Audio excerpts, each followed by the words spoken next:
Terus kemudian karena kedua belah pihak, baik Catherine maupun Pak Idam tidak hadir hari ini, maka majelis hakim hanya menyampaikan dan memeriksa dari bukti-bukti kebenaran dari pengajuan gugatan itu pertama.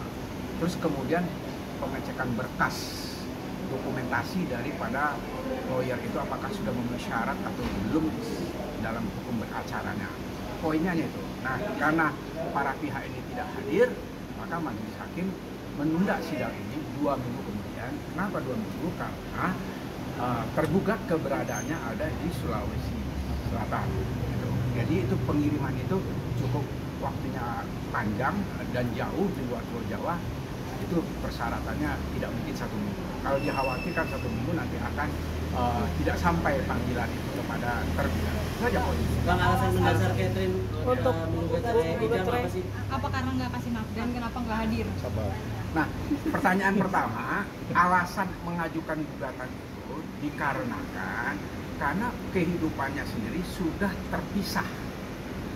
Catherine ada di Jakarta, suaminya sebagai legislator di Sulawesi, anggota dewan, dan mungkin ini punya kesibukan masing-masing, dan akhirnya mereka bersepakat atau bagaimana saya kurang paham detailnya, mereka Catherine balik ke rumah orang tuanya di Depok dan Pak Idam masih tetap di Sulawesi Sindrang. Kalau namanya percekcokan dalam rumah tangga, tentunya ini kan jelas dengan tidak satu rumah dan sudah pisah, ranjang pisah rumah dan tidak tinggal dalam satu atap, itu sudah dipastikan bahwa mereka sudah tidak ada keharmonisan sebagaimana yang diatur dan ada kesesuaian dengan Undang-Undang Nomor 1 Tahun 74. Rumah tangga itu berdasarkan ketuhanan yang Maha Esa, harmonis dalam membina rumah tangga. Untuk pisahnya sendiri Kalau udah berapa? pisahnya sendiri sudah lebih kurang hampir setahun lebih kurang.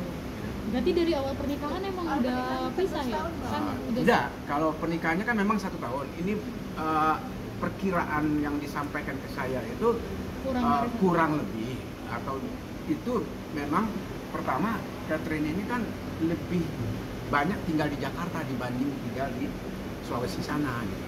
Bang, tapi ada yang menyebut katanya tidak ada pemberian nafkah dari Pak Idam sendiri, itu gimana sih jadi salah satu alasannya? Apa benar?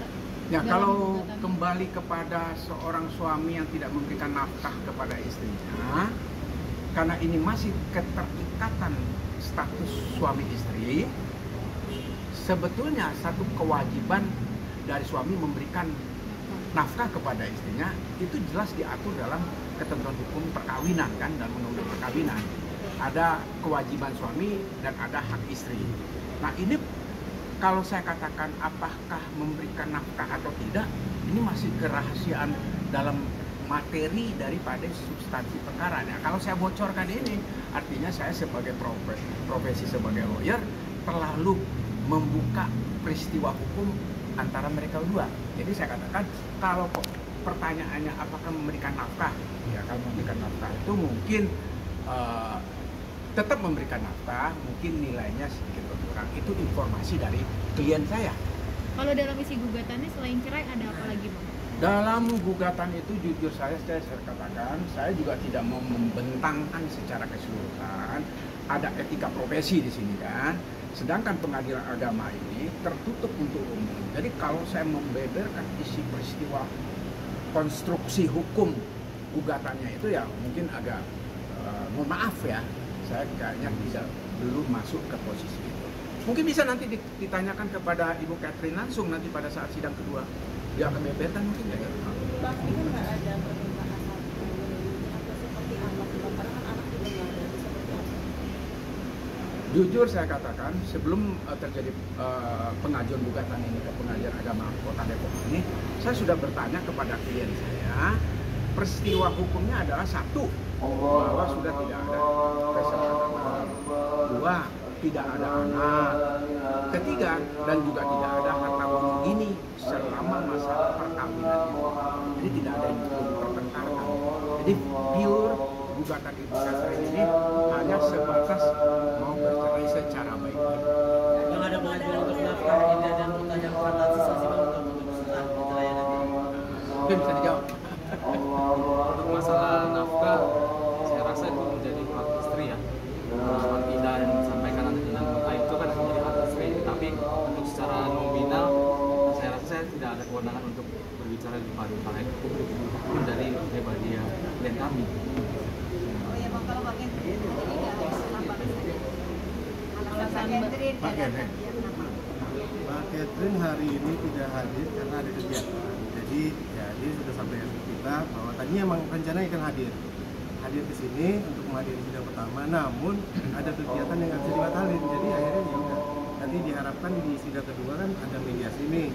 Jadi Bu Catherine juga mengharapkan bahwa Pak Idam nanti hadir, bisa bertemu. Nah disitulah harapannya biar bisa ketemunya. Jadi hari ini tidak bisa dihadir. Kalau komunikasi kedua itu sekarang memang sudah saling diem-dieman atau? Ya, kalau masalah komunikasi antara penggugat dan tergugat, saya sampaikan, ini masih keadaan dalam normal, keterikatan suami istri masih berlangsung. Artinya tidak putus hubungan antara penggugat dan tergugat. Masih sering bertanya, masih sering menanya sehat atau tidak. Komunikasinya masih tidak pasif ya, tapi aktif dua-duanya.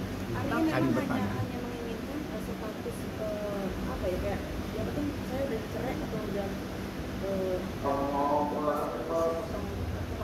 Butuh kejelasan berarti Kak untuk Kak Catherine-nya sendiri. Kalau keinginan dari klien saya sebagai penggugat, dia hanya menyampaikan karena perkara ini sudah berkali-kali diajukan ya. Pertama diajukan di Jakarta Selatan, endingnya perkara ini tidak selesai dengan baik, gugur. Terus kemudian diajukan lagi di Kota Depok ini. Tujuan utamanya ada 2 poin yang disampaikan kepada saya. 1, mau berpisah secara baik-baik. 2, tidak menimbulkan silang pendapat antar penggugat dan tergugat. Ketiga, bahwa rumah tangga ini sudah keadaannya tidak mungkin dipertahankan menurut Ibu Catherine sebagai penggugat karena sudah terpisah rumah, terpisah pulau ya, terpaut jarak juga. Nah dia bersikap ya sudahlah kita bercerai aja secara baik-baik. Artinya memenuhi standar dari hukum agama maupun hukum negara yang dicari oleh Ibu Catherine.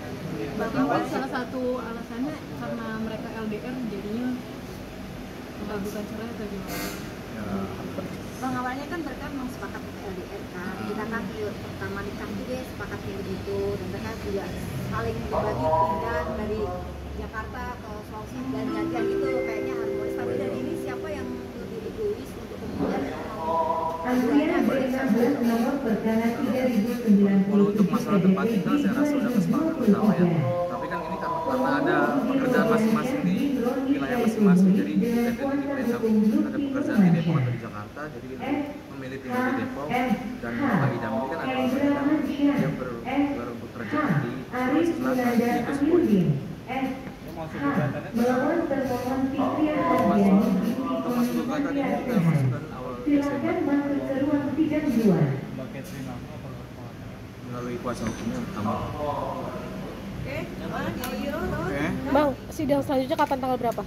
Kenapa? Untuk yang kelanjutannya Sidang selanjutnya itu sudah ditetapkan oleh Majelis Hakim tanggal 24 Januari dan atas perintah Majelis Hakim wajib Ibu Catherine ini hadir. Dan itu hal yang disampaikan oleh Majelis Hakim kepada saya selaku kuasa hukum.